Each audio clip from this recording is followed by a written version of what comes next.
America में असातिज़ा को तरजीही बुनियादों पर वैक्सीन लगाने का फैसला। अमेरिका की तमाम रियासतों में हर असातिज़ा को कम से कम एक कोरोना वैक्सीन की एक खुराक मार्च के आखिर तक दी जाएगी।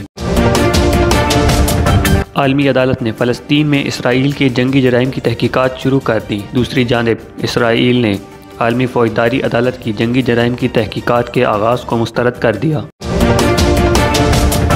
म्यांमार में फ़ौजी बगावत के खिलाफ मुजाहरे, मज़ीद 6 अफराद हलाक। मुल्क के दूसरे बड़े शहर मंदाले में मुश्तइल मुजाहिरीन पर पुलिस ने फायरिंग कर दी, जिसके नतीजे में 2 अफराद हलाक।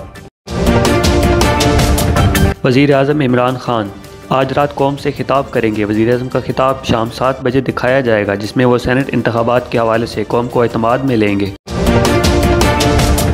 हुकूमत का सादिक संजरानी को चेयरमैन सेनेट का उम्मीदवार बनाने का ऐलान। 12 मार्च को चेयरमैन डिप्टी चेयरमैन सेनेट का इंतखाब होगा। Election commission secretariat. MQM London के दहशतगर्द वाहिद हुसैन के JIT में इंकशाफात। दहशतगर्द ने कई साथियों के नाम बताए जो बेल्जियम में रहते हैं और मुख्तलिफ जराइम में मुलव्विस और मतलूब हैं।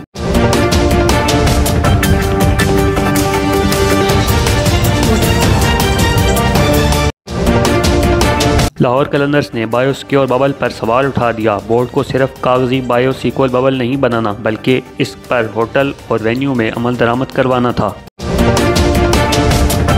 कोरोना के बढ़ते केसेस के बायस PSL 6 मुलतवी। पाकिस्तान सुपर लीग में अब तक 6 खिलाड़ियों को कोरोना वायरस हो चुका है।